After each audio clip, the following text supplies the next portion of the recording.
Bonjour, je vous salue au nom de notre Père éternel et je vous salue au nom de notre Sauveur et Seigneur Jésus-Christ.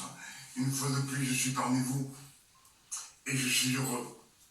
Je suis heureux de pouvoir vous apporter un nouveau message de révélation. Comme je vous dis toujours, pour moi c'est un privilège. Ce sont des révélations que le Saint-Esprit met en moi de prêcher. Et ça, je veux le partager ce soir, ce matin, avec vous. Ce matin, il est 4 heures du matin. On est dimanche. 4 heures du matin. Voilà ce que on va prêcher ce soir, que je veux méditer avec vous. C'est encore la parole de Dieu. Les Écritures, les Saintes Écritures. On sait, comme je vous dis toujours, tout cela, tout ce qui est écrit là-dedans, ça a été laissé pour nous, pour qu'on médite les paroles. C'est la parole de Dieu. Et quand on lit la parole, on est en train d'écouter Dieu qui nous parle. Le Père éternel. C'est lui qui nous parle dans les Écritures. Pour cela, je vous dis, à chaque fois, méditez les Écritures pour avoir les révélations et marcher dans la vérité. Car Jésus dit, je suis la vérité, je suis le chemin, la vérité et la vie. Et on va commencer, on va méditer ensemble un verset de 2 Timothée 4, verset 7. C'est Paul qui parle. Je méditais ce verset parce que, comme je vous dis toujours, nous sommes des fils de Dieu, nous ne sommes plus des disciples, nous ne sommes plus des serviteurs, nous ne sommes plus des esclaves. Et on va bien voir ce qu'on peut sortir de ce verset 2 Timothée 4, verset 7. Paul dit, j'ai combattu le bon combat, j'ai achevé la course, j'ai gardé la foi. Désormais, la couronne de justice m'est réservée. Le juste juge me la donnera.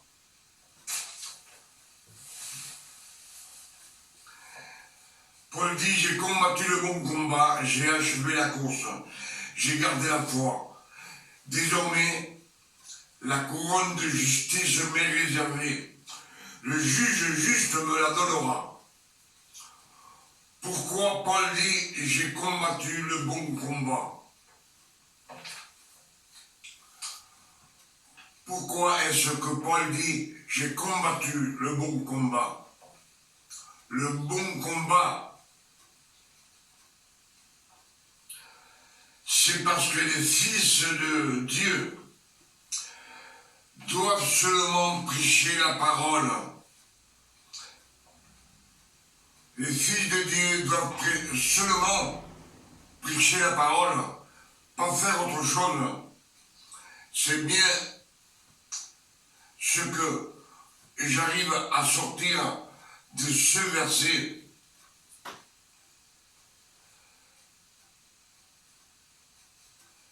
Quand tu prêches, tu donnes à manger la parole de Dieu. Quand tu prêches, tu donnes à manger la parole de Dieu à tous ceux qui t'écoutent. Et c'est une bataille pour convertir les non-convertis, pour convertir les incrédules. c'est ta bataille.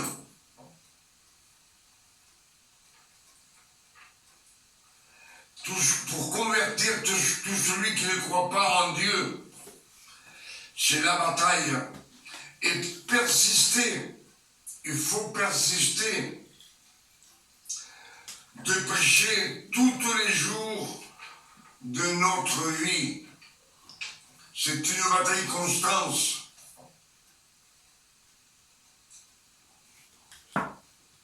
C'est le seul travail des fils de Dieu. Imiter leur Père éternel.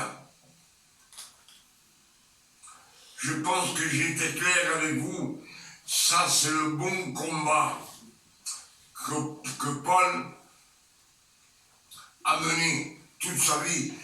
C'est le combat de prêcher la parole et de convertir, d'essayer de convertir tous les incrédules, tout celui qui ne croit pas en Dieu. C'est jeter la semence, afin que le Père éternel la bénisse pour tous ceux qui l'écoutent, cette parole de Dieu. Pour moi, c'est clair.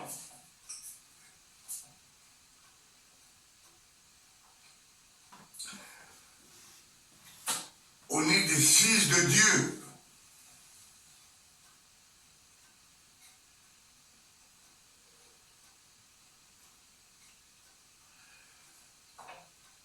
Si on est fils de Dieu, comme je vous ai dit dans mes vidéos précédentes, on n'a plus à porter de croix. On doit imiter le Père. Et le Père, il n'a pas de croix. Lui, toute sa vie, il est en train de se servir. Lui, il se sert des personnes sur la terre pour ramener sa création à la grâce, à la sainteté. Et les fils, on ne peut pas se servir, on ne se sert pas d'eux. Nous sommes les serviteurs du monde. Pour cela que le Père éternel dit, vous n'êtes plus serviteurs, vous n'êtes plus mes serviteurs, vous êtes serviteurs du monde. C'est à eux qu'on nous conserve. On n'est plus esclaves non plus puisqu'on est fils. Et ce qu'on prêche au monde pour convertir les gens, les fils de Dieu, ce sont les révélations que l'Esprit Saint nous donne et on les partage avec vous. Pour cela, l'autre jour, je vous ai dit, si on pêche, on ne perd pas notre position de fils. Car Jésus a pardonné nos péchés, passés, présents et futurs.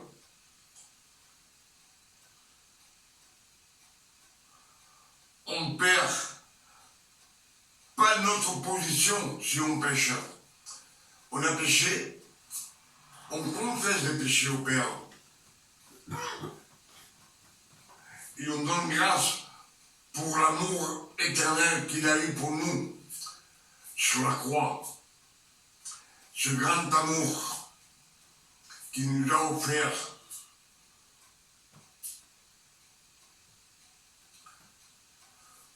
Pour cela, je vous dis que quand on pêche, on ne perd pas la position de fils. Quand on perd la position de fils, c'est quand on revient à la loi, quand on fait des choses religieuses.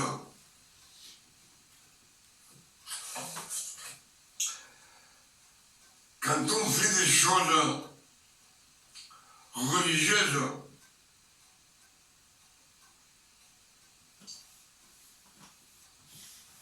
on retourne à la loi.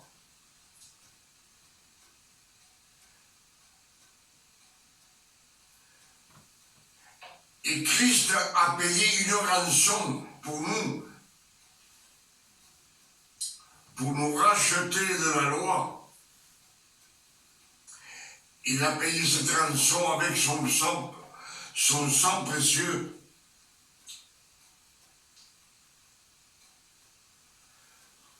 Je ne sais pas si vous imaginez, le Père éternel, il a envoyé son Fils pour qu'il résiste à la loi.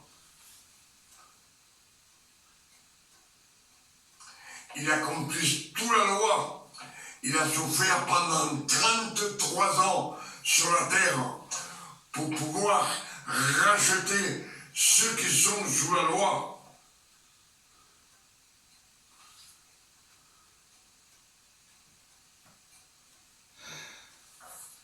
Et quand on revient à la loi, et on part de la grâce de notre Seigneur Jésus-Christ. On se sépare de Christ. Si on fait des choses religieuses, on se sépare de Christ. Et comme dit Paul, vous êtes séparés de Christ, déchus de la grâce. Je pense que je suis clair avec vous ce soir pour ce petit verset qu'on a médité ensemble. Christ est venu sur la terre. Il est né sur la terre. Le Père éternel, le Verbe, est rentré dans le corps de Christ. Pendant 30 ans, il a souffert. Et après, quand il a commencé à être Dieu et homme, il a souffert aussi. C'est les 33 ans qu'il a souffert sur la terre pour pouvoir nous racheter de la loi, de cette malédiction que personne ne pouvait accomplir.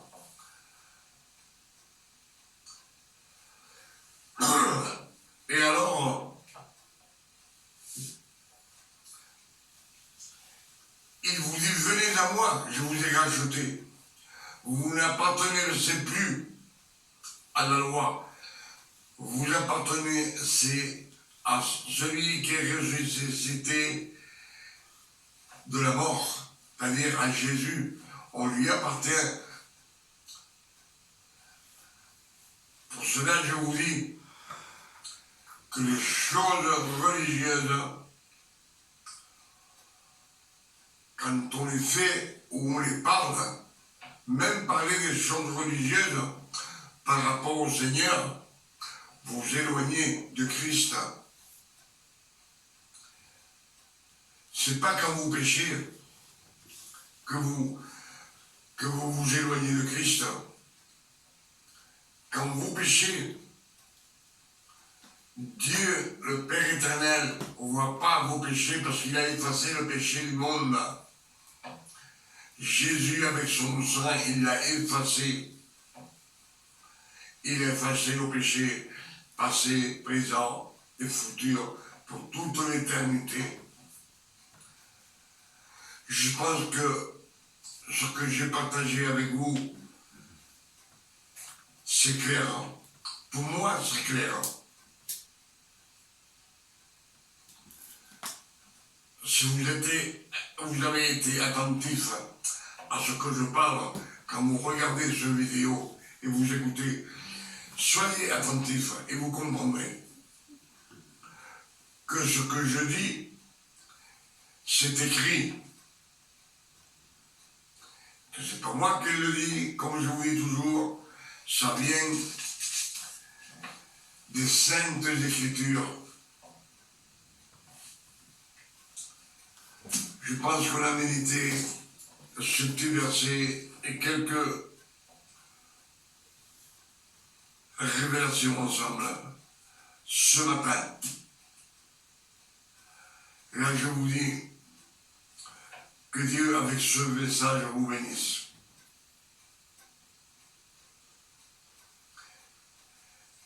Et moi, je prierai pour qu'il vous bénisse aussi.